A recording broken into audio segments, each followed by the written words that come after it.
Hi, this is Shauna, the CEO and founder of Fuel Talent. One of the things I have loved most in my 25-year recruiting career has always been the stories that people tell. Stories of leadership, career choices, company ideas, and team building. My inspiration for starting the What Fuels You podcast came from being curious about people's lives and wanting to help share their stories. What path brought them to this place? What decisions did they make that led to failures and successes? Who influenced those decisions, and what lessons were learned along the way? I hope you enjoy the What Fuels You podcast. Today's guest on the What Fuels You podcast is Rajeev Singh. As CEO, Raj leads Accolade, the Seattle-based company providing millions of people and their families with an exceptional healthcare experience that is personal, data-driven, and value-based, so that they can live their healthiest lives. Last month was Accolade's 6th anniversary. Congratulations.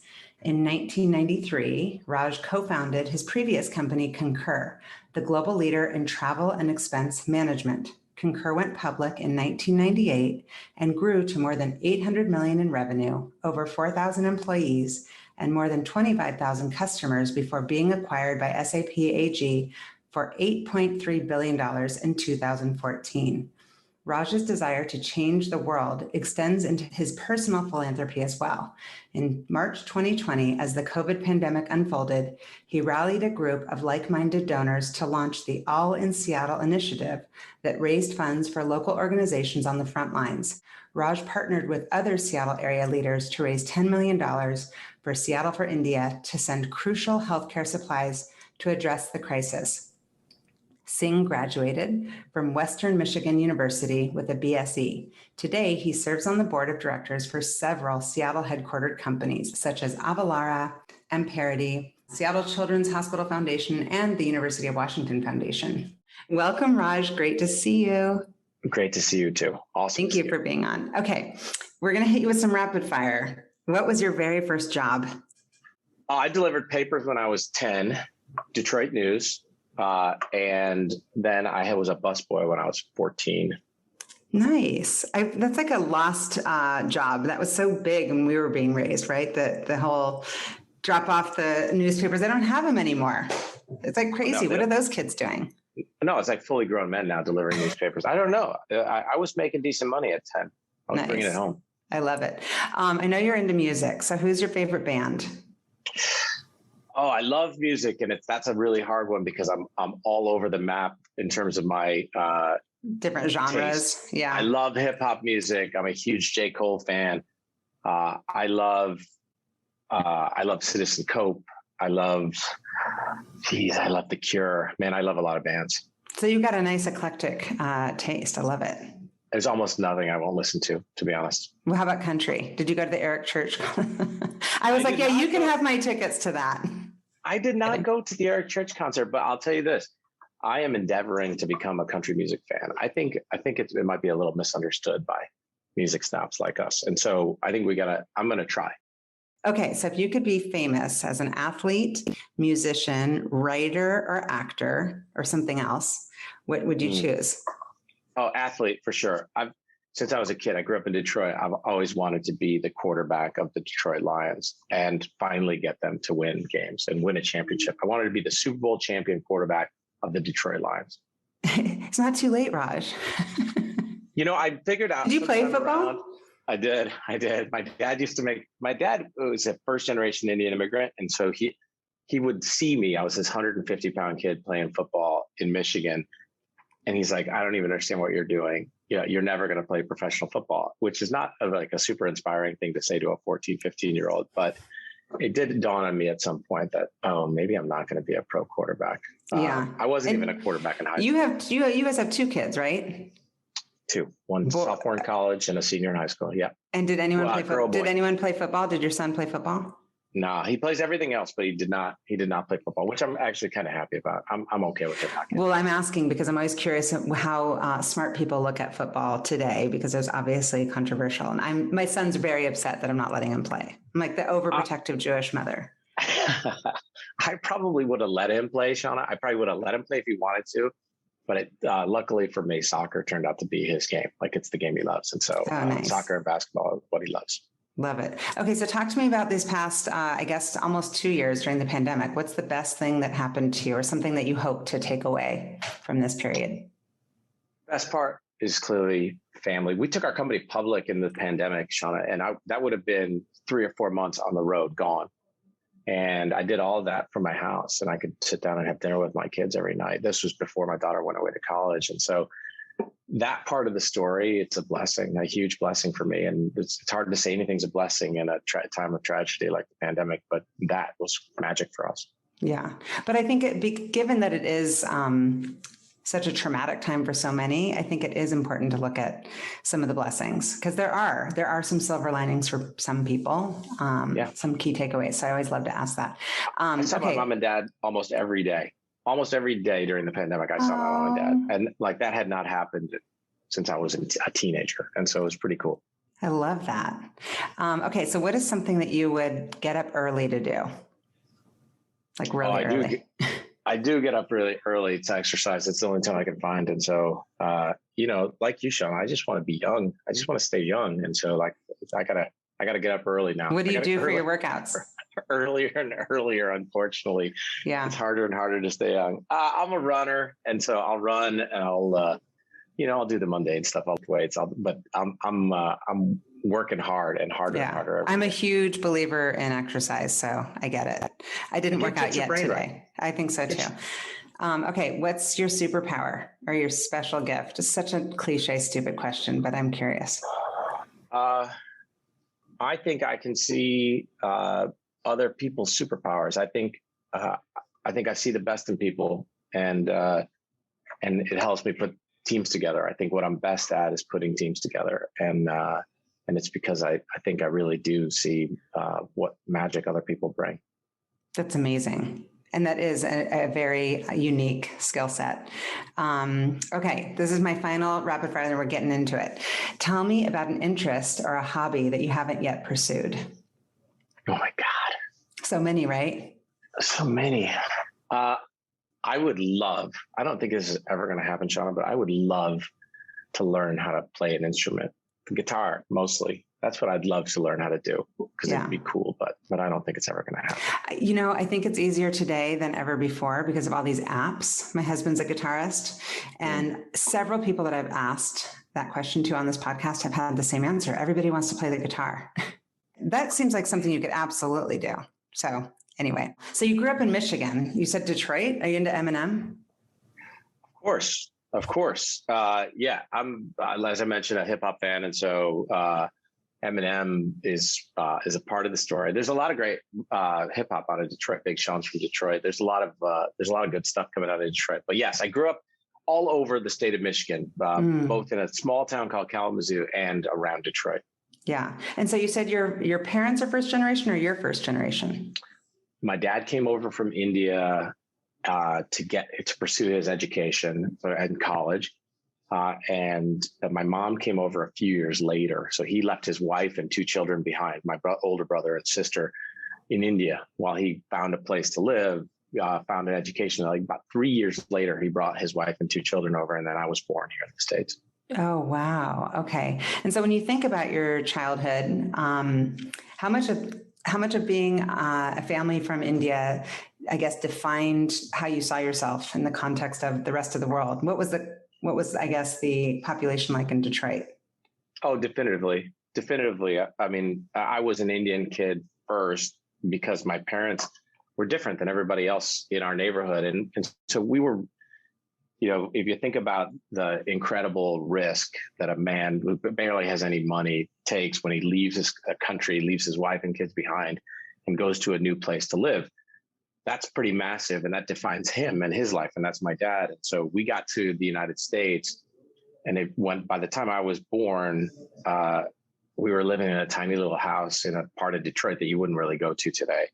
And for us, my parents were hell bent on being Indian.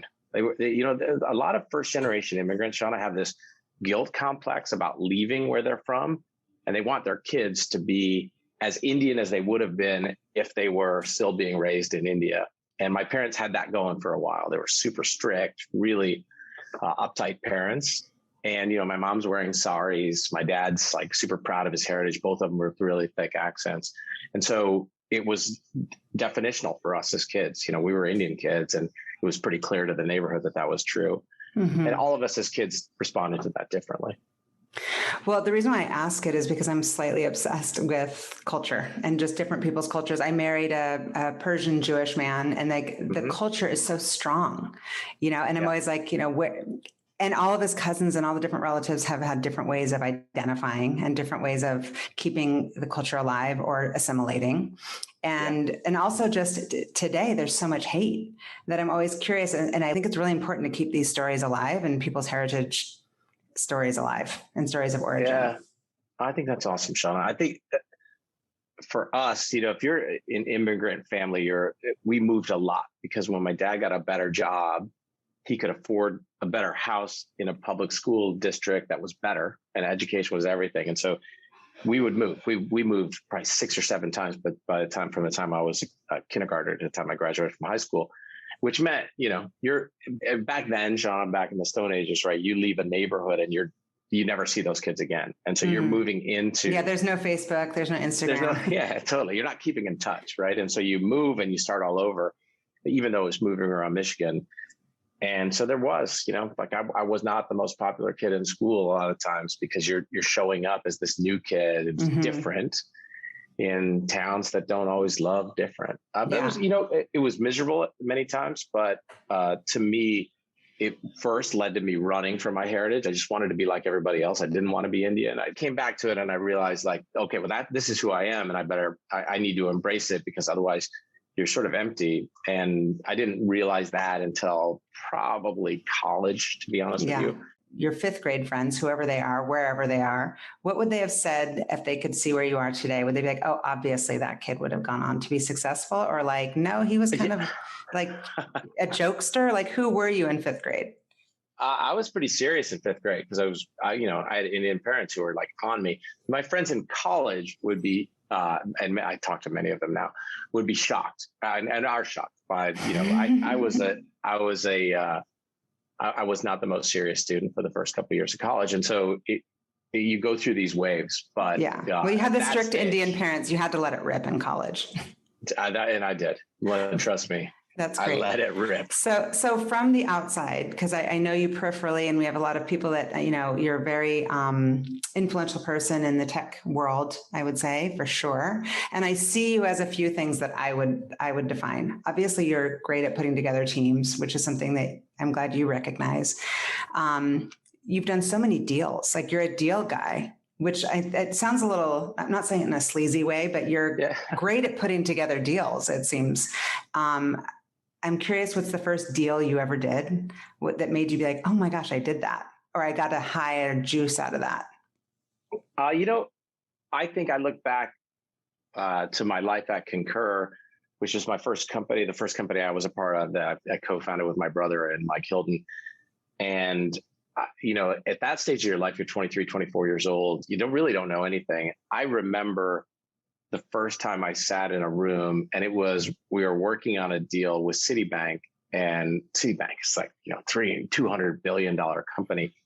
And the CFO of Citibank came into the room. And I remember thinking, oh my God, I'm talking to the CFO of Citibank, which sounds kind of geeky right now, but I'm telling you, I'm like a student of business. This guy walks in and I'm like, this guy's a big shot. And you know what was the best part about that? He left. And it was the first time I had the realization. We ended up doing a deal with Citibank, but he left. And I remember flying home and writing a note to somebody saying, that dude is just like the rest of us. Like, exactly. We can run with all these guys. Like, you read about these people in the New York Times, and it turns out they all put their pants on like everyone else. Absolutely. That's how I feel with you. I'm like, I'm talking to Raj Singh. Oh, shut up. It's true. Okay. So these are 2 other things. I just have these, 3 other. I have a feeling that you're very good at inspiring others to not just put together the teams, but to let them flourish and to bring out the best. I guess that's a leadership skill. When did you realize that you had leadership skills, or when did they first start showing up? Like, was it on the playground, or was it in college? You know what? What's interesting, Shauna? I was never the best player on any of my sports teams. I don't think I've ever talked about this before. I was never the best player on any of those teams. But I was often the kid who people would listen to. And I think I like to think now, who I have no idea why that was true then. I like to think now it's because I actually do genuinely care about those other people. And I'm super competitive. I want to win, but I actually genuinely give a damn about the people around me. And I think, I think people actually gravitate towards people who care. And people it's like you see it as like their wins or your wins versus their wins or your losses. Like it's competitive, but in like, we all rise together, not like you're going to win. That makes me a loser. Yeah. And I think that's the essence of every great team. The essence of every great team is like people pitching in for each other. And, and I like, I'm hopeful that that's me. Yeah. I see another theme in you, which is that you are an incredible community leader, philanthropist. I think some of those are values that are instilled probably by your parents, I'm guessing. Or where did you learn that like it's important to give back to your community? Certainly my parents, my mom and dad, actually, when I graduated from college, decided they were going to go back to India. So, they came to the United States, spent 20 something years here, and went back to the village where they were born, which is not comfortable, by the way. Like it's in the middle of India in a state called UP, Uttar Pradesh. And they opened a school there for girls because the girls in that village didn't get educated. Because oftentimes by age 10 or 11, the parents would bring them back to work on the farms. They were worried about teenage pregnancy, all of that. So they pulled them out of the schools. My parents went and like literally went door to door in this village saying, we're going to open a girls' school and you're going to send your kid here and you can trust that we're going to look out for them. They started with like 5 kids or 6 kids. And now there's 800 girls who are graduating from this school. Oh my gosh. That's incredible. Yeah. I'm assuming you've been. Sure. Have you been there? Oh, yeah. Can you imagine? No, can you imagine if you haven't? But I'm just saying, like, when you get there, I guess what emotions come over you? You must be so proud to be associated with your family. You have to be in awe of those two. I'm in awe of those two. And if you think a Jewish mother is tough, try a Hindu mother, like not showing up to her school, she'd have killed me then. Well, and when I say have you been, that's kind of obvious that you would have been, but I mean, like, at what stage did you go? When there were 6 kids or 800 kids? Did you start there early? First time we went, we brought the kids. And so now the kids are like going to college. They were like 4 or 5. And that was the first time we went. We brought the kids into India and they got a chance to see like 100 kids going to school. And for my kids, it was super eye-opening. Like, hey, these kids are fighting to go to school. They're battling. They have to fight their parents to get to school. Yeah. And so, all of that for me comes from them. Look at like they're 78 and 77. The pandemic hit. We all of their kids here, my sister and brother, were like, we got to get you the hell out of India. We got them out of India. They came back, got their first shot, their 2 shots, went back. Then the pandemic like racked through India again. We got them out again. And then they got their booster and they went back. They're like this. So passionate. That's their passion. Yeah. That's amazing. I didn't know that. That's an incredible story. Okay. We got to get on, but I have so many questions for you. I'm also, the fourth thing that I see in you, that's clear now where you get this from is just, how much pride you take in being a good father, a good husband, that is your top priority, your family. And I think sometimes people are trying to kind of run away from their own childhoods. And it sounds like the opposite. You're like, no, I want to try to emulate in some way. I think we all find things that our parents did that we don't want to do. And that's true for me too. My parents were like hovering, like overprotective parents. And I try not to do that with my kids. But yeah, Shauna, like I think everything good in my life comes from my family. Like it comes out of that. And it doesn't mean that I don't have like a whole bunch of other things outside of my family, but I think my strength comes from the foundation of my wife, my kids, my mom and dad, like my family. That's where it comes from.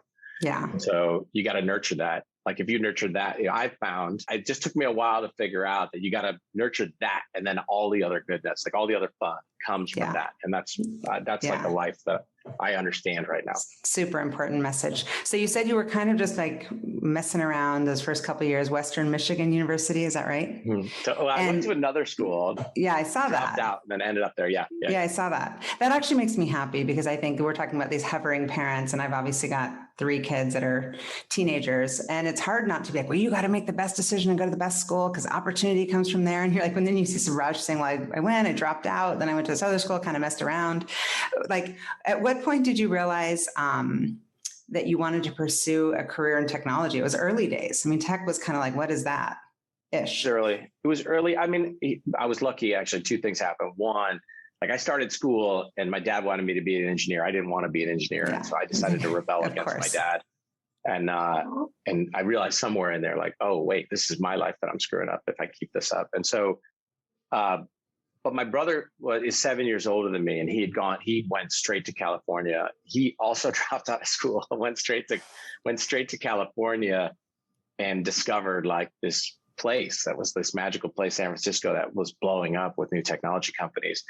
I went to see him when I was in college, and I realized like these people were different, and they weren't different in terms of like being better or worse. They were just different. Like they were like these believers that, hey, we can build stuff that changes the world.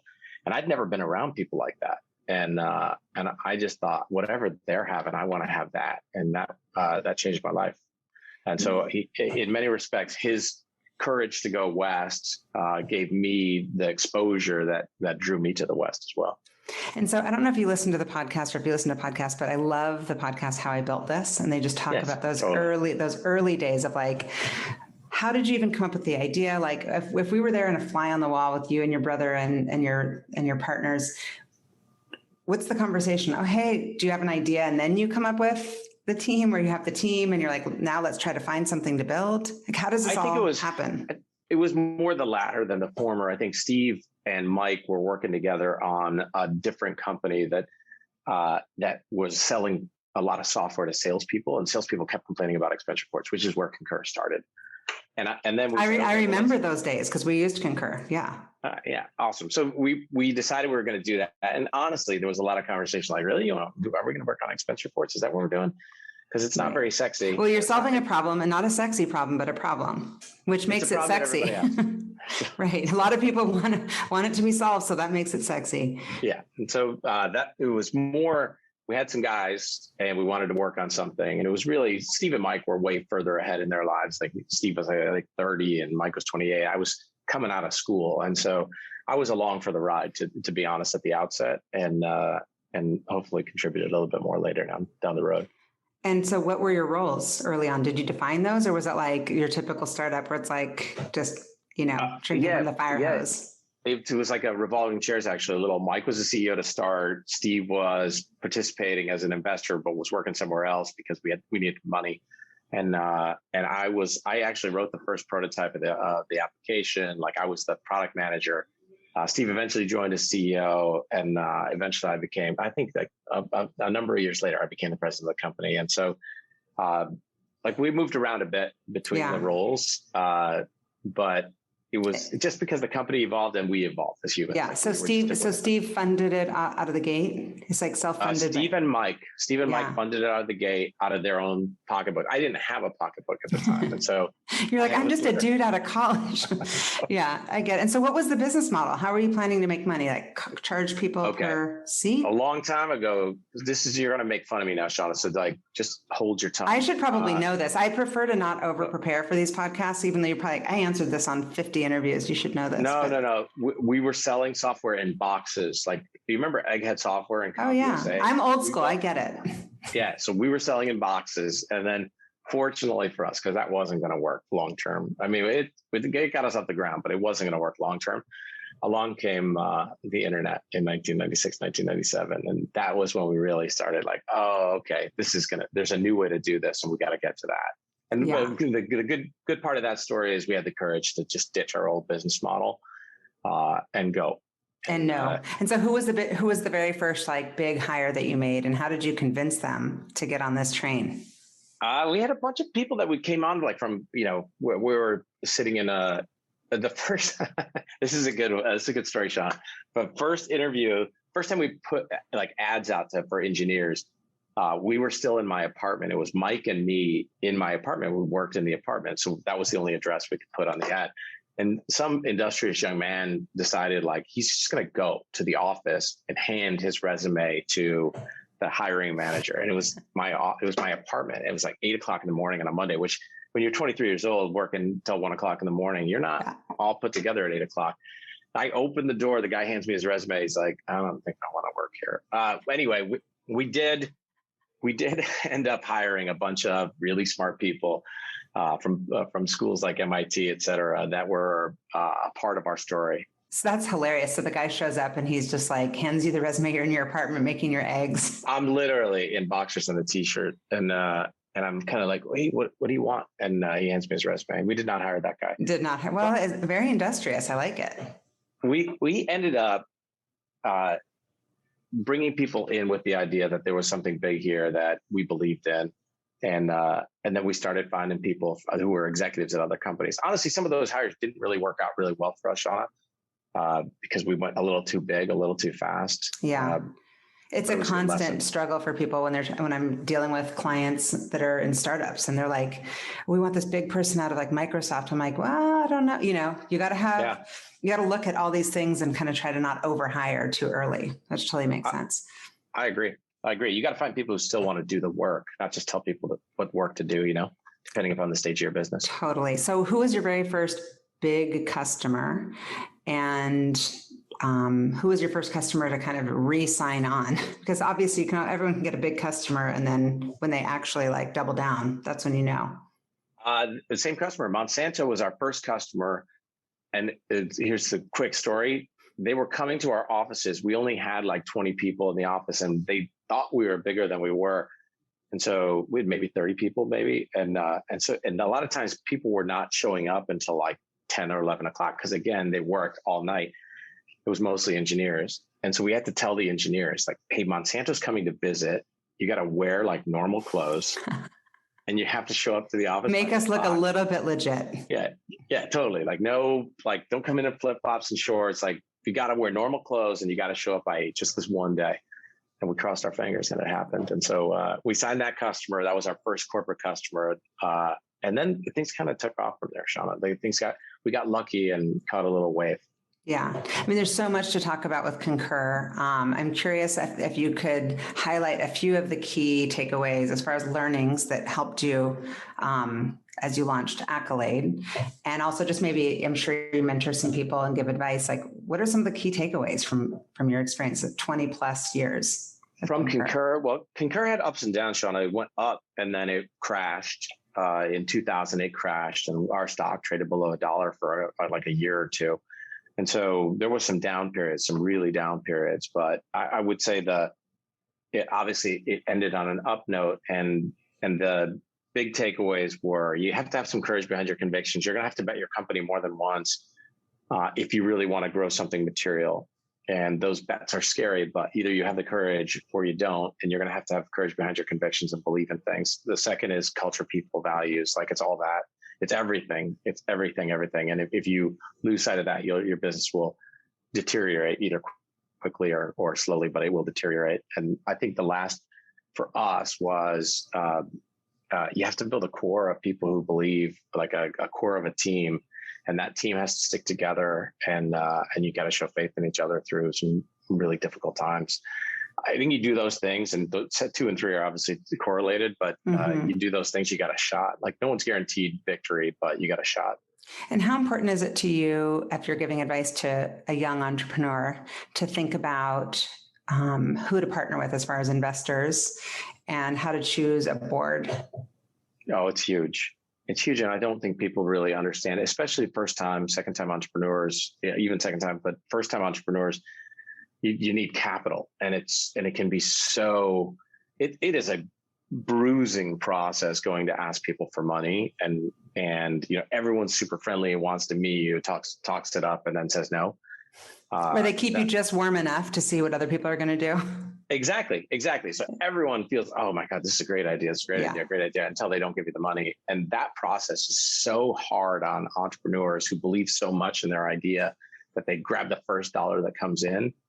And that can be really dangerous. Like you really have to vet your investors just like you would vet your head of sales. Like it has to be the right fit. And so building that list of what the right fit is important. And then vetting is even harder. It's harder with investors because most investors say the right thing. Well, maybe just talking to some of the other entrepreneurs that they've invested in to be like, how were they in the down times? Did they stand by you, and did you feel like scared to take their call, or was it your partner that was like, hey, let's go solve this? That's 100% the point. That's 100% the point. Can they tell you the truth, but can they do so in a way that says they're on your team, like they're that they're in the boat with you, as opposed to hovering over in the helicopter saying you're doing it wrong. Yeah. Interesting. And I'm sure some of those relationships, when you went back, did you ever go back to some of the same people who said no to Concur when you were raising money for Accolade? I didn't, but I feel like I'd be like, you don't even get a chance to talk to me. I can tell you this. I know, I remember, I can tell you the names of everybody who turned me down at Accolade. Of course. For sure. And I will never say to them aloud, but I'll tell you this for a fact. I think about those people all the time. It kind of gives me a little fire. Yeah. I do love hearing that from entrepreneurs when they talk about either, doubt kind of fueled them. Like, I'm going to prove you wrong, or somebody who's like, I've always known that you have it in you. It almost seems that it's better juice to have somebody doubt you. It seems that seems to inspire a lot of entrepreneurs. Most that I've talked to have said, it's like, screw you. I'm going to show you.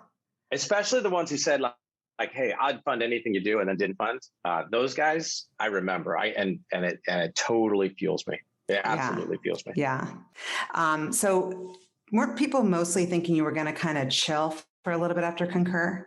And then I remember just all of a sudden it was like everywhere. I was like, Accolade, here he goes again. I'm like, they're off to the races. How much time did you take, and how did you decide that you wanted to go at this thing again and in a big way? It took 9 months, Shauna. It took 9 months. I had some fun with my family, but I was studying. I knew right away. I knew immediately upon leaving Concur that I was going to do something, and probably not for all the right reasons. I think I've matured a little. It's been 7 years since I left Concur, 6 years at Accolade now. But some of those reasons were like, so much of my identity was tied up in being an entrepreneur who was running something that I didn't know how to fill that hole. And I felt like it had to be another company. Like I just had to go do that. That's who I was. But also, what else would it have been? Seriously. I mean, it didn't have to be at this magnitude, at this level, but I don't think you could really half-ass things. Sounds like that's not your DNA. It's definitely not. But I probably should have taken a little more time. Honestly, when I give people advice, I say, like, you got to remember, understand your why better. And my why was a little off kilter. Mm-hmm.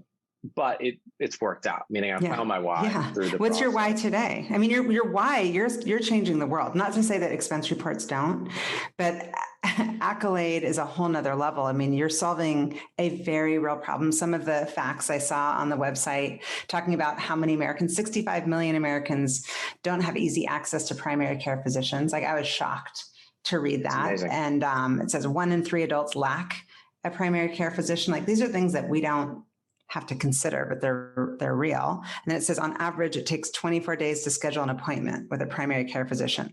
It's crazy, Shauna. And right now, so primary care is one example of that.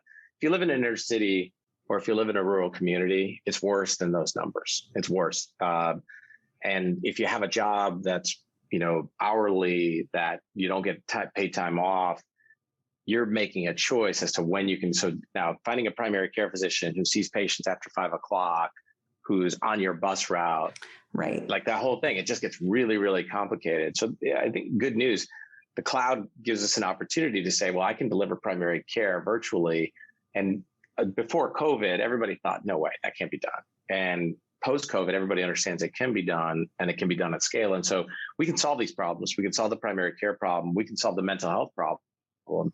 Right? Like finding a mental health specialist in any place right now.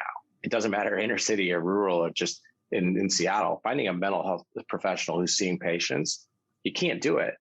But we have to rip down some rules too. But we can talk about that later. But we have to rip down some silly rules that don't make sense in this country in order to make that happen. But yeah, like this is, to me, like my why now is this is a broken system. It's such a broken system. It's my last job, and let's take a run. Like, let's take a hard run at fixing something big.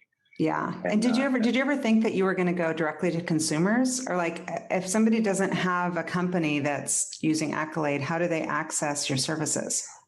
You can get to it right now. There's a site called plushcare.com where you can get to our primary care physicians, and there'll be a site eventually that has the Accolade brand on it. But we bought a company in the direct to consumer space called PlushCare that is doing exactly that: mental health and primary care. Direct to consumer. You pay a subscription and you can get to that doctor anytime you want. And we're hiring docs from the top 50 med schools. They stay with you forever, meaning they're really primary care docs. They're not urgent care docs like a lot of other telemedicine solutions are. And you just get a better experience. And so, and how do you attract them? How do you attract the doctors? What's in it for them? Oh man, it seems like it's a much better model. It's so much better for these guys. Like primary care. In most countries, well, I'm going to geek out on you a little bit. I love this. I'm learning. In most developed countries in the world, they spend 15% of total healthcare costs on primary care. In the United States, we spend 7 or 8%. You want to know why? Because the real money is in specialty care. That's where everyone wants to go, because we have a for-profit healthcare system that makes money the more procedures we deliver. And so while the rest of the world is putting more into preventative care, primary care, getting people the care that they need before they get ill, we're doubling down on specialty care. And so primary care physicians are overworked. They hate their jobs. If you were to think about the employee engagement scores for primary care physicians at the health systems where they work, they're really, really low. Now think about if you went to med school, went $100,000 into debt to go help people. That's why you went to med school. And then you got shoved into a job where you were told you got to see 20 patients. You get 14 minutes a patient. Yeah. And we don't care if you can follow up with them or not. Like, those people want a better job. And so we're not having a hard time hiring, which is pretty cool. Yeah. And so what's the exact business model? How does the company make money? For about 170 million people in the country, your employer pays for your healthcare. Mm-hmm. You've got your deductible, but they're paying the remainder of those costs. We go to those employers and say, our service we're basically going to give every employee and their families a primary care doc, a mental health specialist, and a care team that runs down. Like, once you get into the healthcare system, the bills, the benefits, all of that stuff are a nightmare. We'll run down all of that stuff for you. And when we do it, your people are going to be healthier. And this magical thing happens when your people get healthier and they're happier, your healthcare costs come down. Mm-hmm. And so for employers right now, this is the joy of where we sit in our journey. It's a full employment environment. If you want to attract employees, you better do something different. Oh, I get asked this all the time. It's like, how are you going to get them? And a lot of people make their choices based on benefits. And sometimes they don't even understand it. And it seems like Accolade's helping with that too. People have no clue what's even available to them. That's the business model. The business model is we'll lower your costs while making your employees. But honestly, Shauna, if you were to dumb it down even like to the simplest idea, rich people in this country get concierge medicine, and they pay $30,000 or $40,000 a year for it. What if we could give that idea in a virtual form way more affordably while lowering costs to every employee in your family, every employee in their family in your company, and people are getting it. And so it's a business model in part certainly enabled by the pandemic in making it more understandable, but I think healthcare is going to change that way. And these like giant facilities I'm pointing out the window here in Seattle that have been built over the last 20 or 30 years, people don't want to go there anymore. Yeah. They want healthcare virtually. They want healthcare in their home. And they want it quickly. Exactly. Convenient. Yeah. And so this might be a really dumb question, but do you stick with the same doctor, or it's like telemedicine, like who's available in this strong network? You stay with the same doc. Now, okay. But just like, regular. Yeah, like my guy's off, this person's on call. He's off for a week. Yeah. You get another guy on the team who has all of the data. The part of our business that's unique is we're gathering all your insurance claims data, all your electronic medical record data. So everything is on your app, available to you. You can see all your previous history. But more importantly, you walk into your doc and she knows every condition you're facing, every other doc you've seen, every medication you're on. She doesn't have to ask you any of those questions because we've gathered the data for you. It just allows, and to also know like the benefits your company provides. And so if your company has a weight loss program, cool. she can prescribe it for you and get you registered in it. Like all of those things, primary care docs in a health system can't do. Well, I'm curious. I think we have 20 internal employees and a bunch of contractors out. So about 100 employees. Like, is there a minimum size company that's your target customer? We're going to get to you, Shauna. We're going to get to you. Like we're going to get to a 20-person company, or you're going to get to me, because I think about our smallest customer right now is about 100 employees. But we will piece by piece. We started only selling to large corporations 6 or 7 years ago. We're getting to smaller and smaller businesses, and smaller businesses have the same problem. Like you know this better than probably I do. Healthcare costs go up on you, and you're like, there's very little you can do. Well, and the costs are going up. And then I also want to keep my people. So I'm increasing, like we went from covering 75% to now we cover 100%, because I need to make sure that my people don't get, picked off by Amazon or Accolade. I'm just kidding. So I want to, we've got great people, and I need to do what I need to do as a small business owner to keep them. Another part, just switching gears a little bit, you guys are a real leader in the space. I recruit for a lot of different technology companies. I don't see people coming out of Accolade. I don't see losing people. And I usually can kind of see trends of like, oh, there's a mass exodus. No, but for real, you've built an amazing company. I love Britt. I've known her for years, and I think she's done a great job building out your people part of the business. At what stage did you realize how important diversity and inclusion is in your kind of approach to recruiting? I wish I could say I knew that from the outset, and I didn't.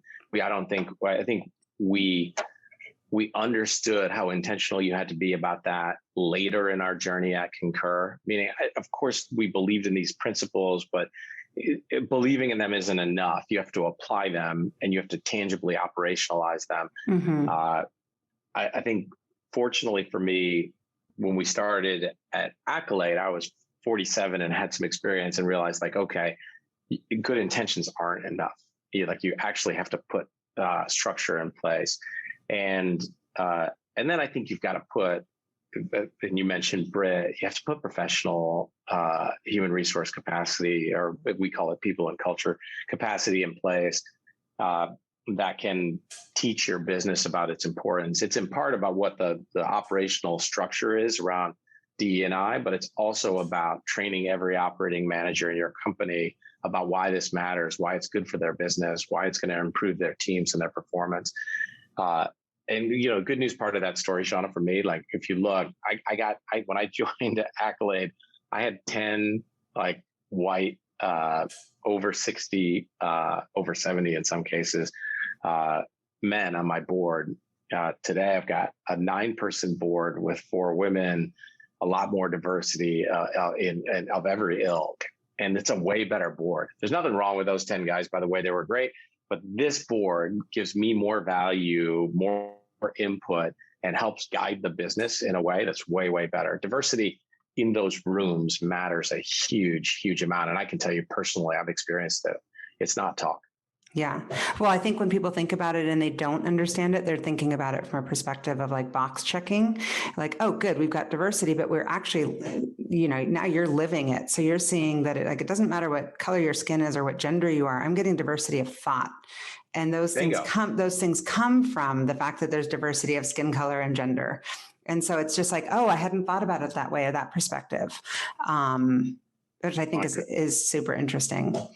I couldn't agree more. It's when you read something that you didn't know, like when you read a book, I love reading. Like you read a book about something you had no idea about. It's like so hydrating for your brain. You're like, this is awesome. I had no idea about any of this.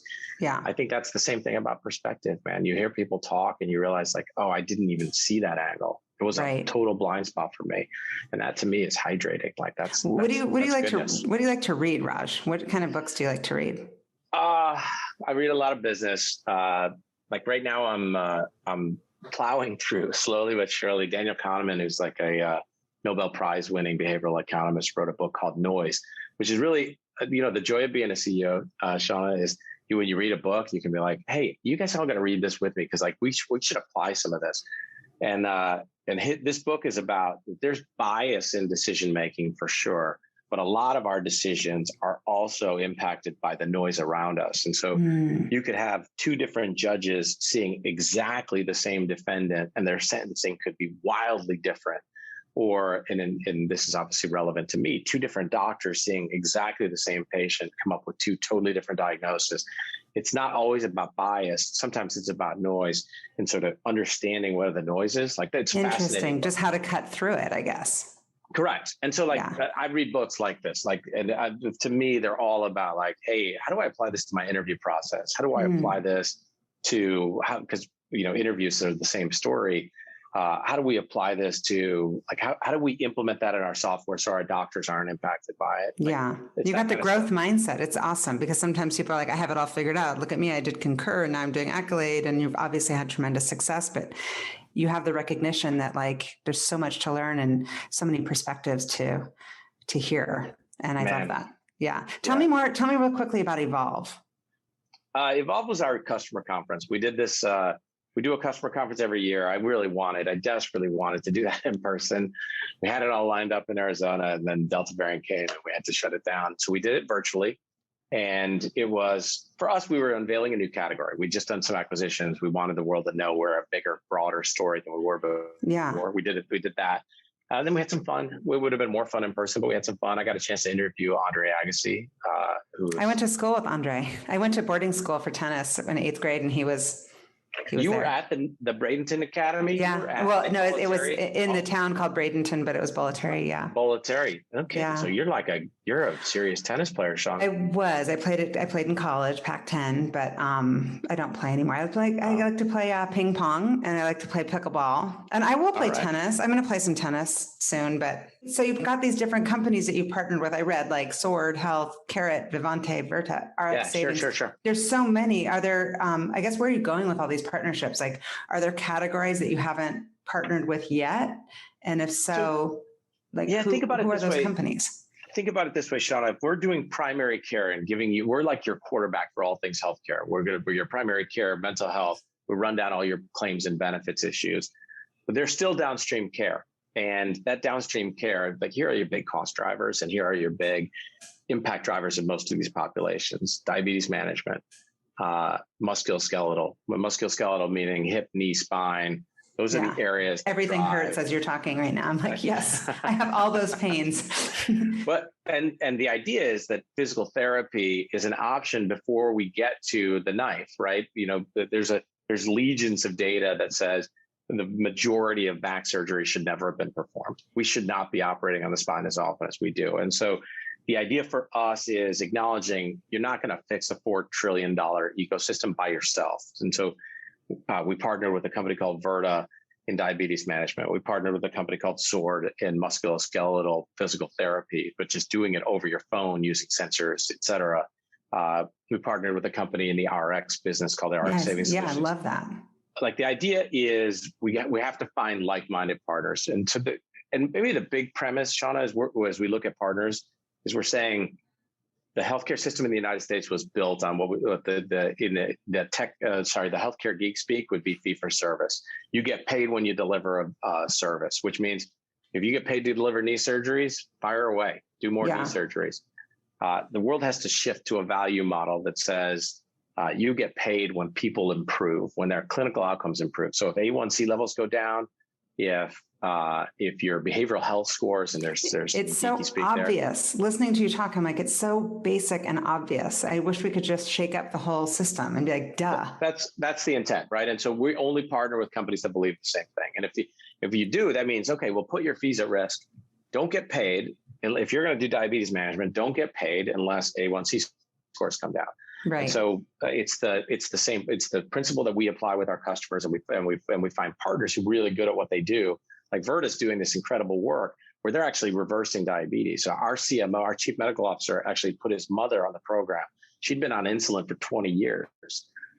She's off insulin now. And so I didn't know when I took this job 6 years ago that you could actually reverse type 2 diabetes that way. And so there's there is a bunch of innovation happening in the space. Our view is we have to find a way to mobilize it, because there's a lot of incumbents out here, Shauna. Look, most of the incumbents in the healthcare system don't want it to change because they make enormous amounts of money on it. Of course. Well, I have a naturopathic medicine doctor, and then I have my primary care doctor. And sometimes those two are obviously at odds. My primary care doctor is like, here, take a pill.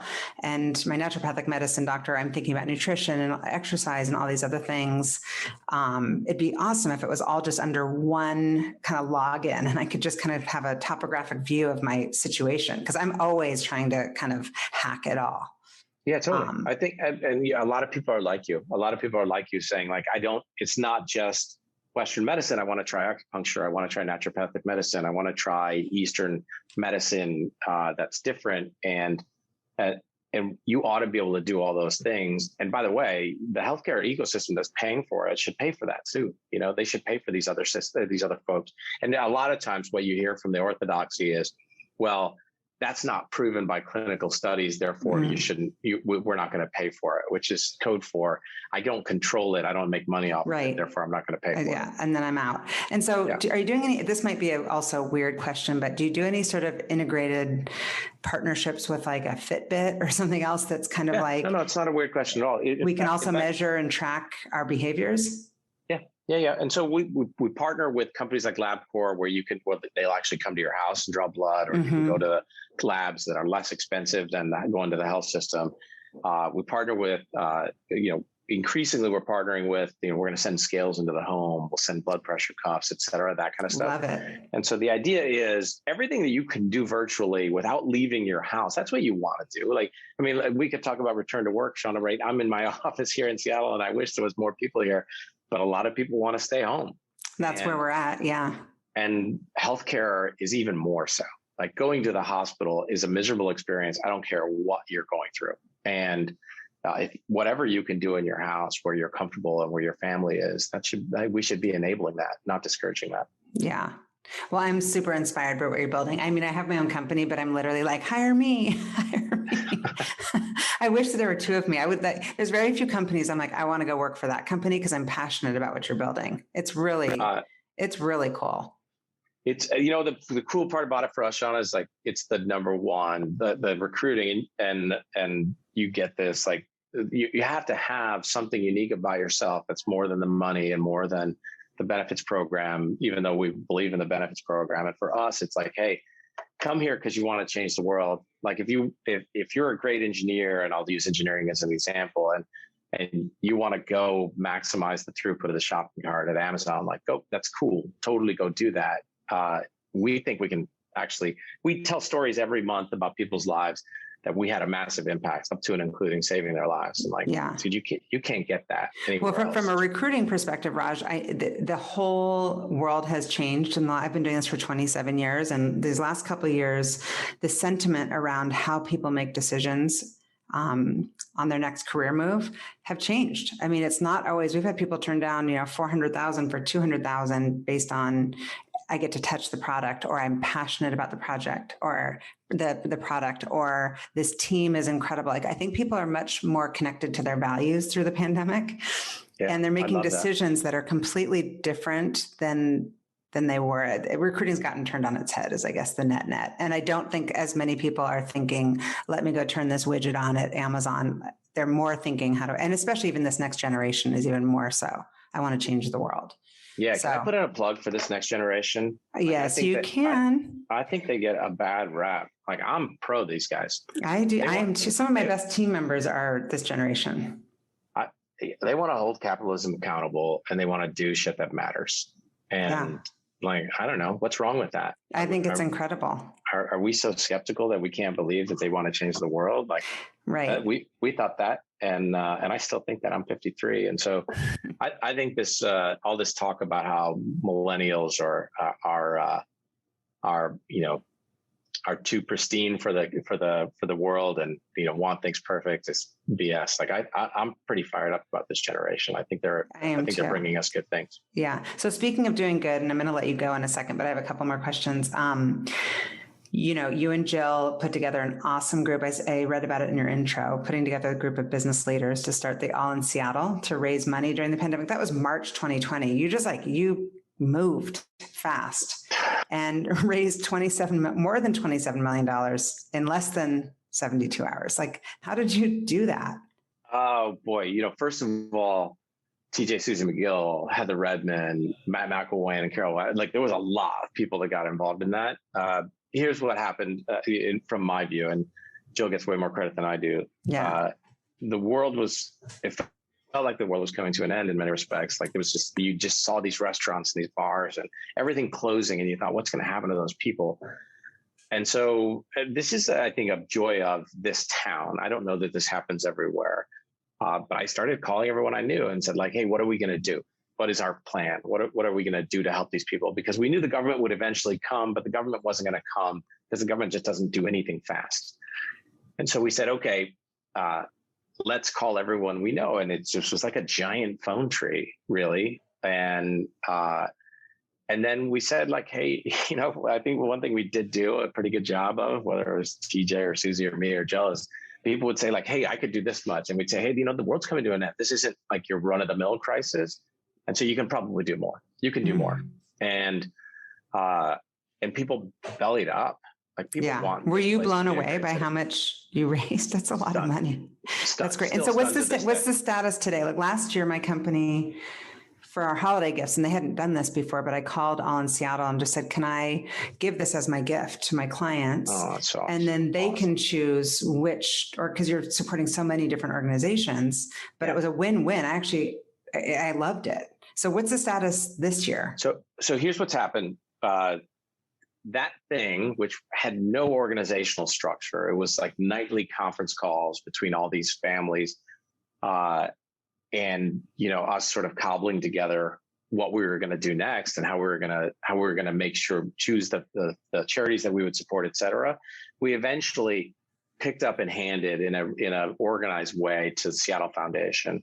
They turned it into All in Washington. Yeah. And so now the Seattle Foundation has put an operating infrastructure behind it. They're still really focused on delivering directly to charities, so making sure the money gets there fast. But All in Washington is All in Seattle at this point. Yeah, that's how it was starting to transition. But I was just curious where it was like today. A perfect idea for you guys to put together the money to support all different organizations versus like, this is just the one problem we're solving. There were so many problems to solve. We didn't know what to do. That was what ultimately we thought. Anything that took too much time, like if we had to set up our own 501c3 and distribute the money, it was months, and we just knew people were hurting that day, right? And like we were hearing these stories. Angela Stoll at Fair Start. Of course, we were hearing these stories about food insecurity. People in our city were starving. Like, can you imagine? And it's still happening, by the way. Well, Angela, and then my friend Alyssa, who's actually my EO forum, she has Gourmando. They fed so many families during the pandemic. I mean, they did so much incredible work. So many beautiful human stories of people who just put their own personal needs aside and did the work. I felt like that experience for me was like, filling for the soul, Yeah. You got a little bucket full situation. I get that completely. So given your career and all the things that are pulling at you in a million different directions and your success that you've had, how do you make sure that you're raising your kids to have your drive and grit, given that they haven't had to want for as much as maybe you did in your generation? That is such an important question. It's one that every parent thinks about.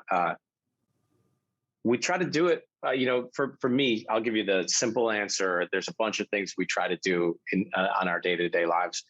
But the biggest thing, Sean, like for me, a big chunk of starting at Accolade was they were old enough now, 11 and 12 at the time when I got started, or 12 and 13, to see me struggle, because it was hard and I was getting my ass kicked early a lot. I'm still getting my ass kicked on some days, but they got a chance to see it, like that there's nothing easy about building things, and that I had the insecurity in these days where I would sit at the dinner table with them and say, like, I'm not sure if we're going to make it. I don't know if this is going to work. And I think sometimes I see parents who want their kids to think they got it all figured out and they know every answer. I want my kids to know I don't have all the answers. We don't know. And out there is hard, and the world's going to kick you sometimes, but you got to keep getting up. To me, the lesson is grit and resilience. And I wanted them, and I think Jill demonstrates that in different ways for them, but I wanted them to see that. I was determined to not hide any of it from them. When I was insecure and thought, oh my God, this is going to be a disaster, I said it out loud. And I'm hopeful that didn't hopefully they were listening. So I'm curious, because you're doing so much, and with the kids and working and getting up and working out, what do you do when you just want to like completely just have fun and not be working, not be reading your business books? Like, you just want to chill. Well, I love sports. I love Seattle sports. I'm now a Kraken season ticket holder. I'm a Seahawks season ticket holder. Full-time job on the side. Oh my God. Yeah, it is. I love, for me, any place I can find where my friends who, you know this, Sean, like, you kind of have to give up on some of your friends for a while when you're raising kids and building a business. And like, I feel like I'm finally getting back to a part of my life where I can bring this group of people who I miss dearly together. And so I spend that's where I spend my time. And I just use the football games and the soccer games and the hockey games to bring together. Well, I hope I get to see you. That's like a treat for me. My ultimate question for you, Raj, I'll say Rajeev for your parents. Right on. Is what fuels you? What's your ultimate get out of bed fuel? I think a lot of people want to have leave a dent in the universe, Sean. Like, and I think going all the way back to that Citigroup story I told you, like, when I realized, like, oh, everybody's just like me, that I have a chance to do it. And I've been blessed. Like, I have a lot of gifts here that a lot of people don't get. I don't want to squander that chance. And so we're going to take a swing at it. And if it works, it works. If it doesn't, at least I'm going to know I gave it everything I had. So it's working. That's what I want. Thank you for listening to the What Fuels You podcast. Be sure to subscribe, rate, and review on iTunes, Google Podcasts, or Spotify, and follow us on social media to keep up with the latest news and episodes. You can also contact us at podcast@fueltalent.com to provide feedback, ask questions, and share topics or guests you would like us to cover in the future. We hope you feel inspired by our guests and that we have helped fuel your day. Join us next time for another episode of What Fuels You.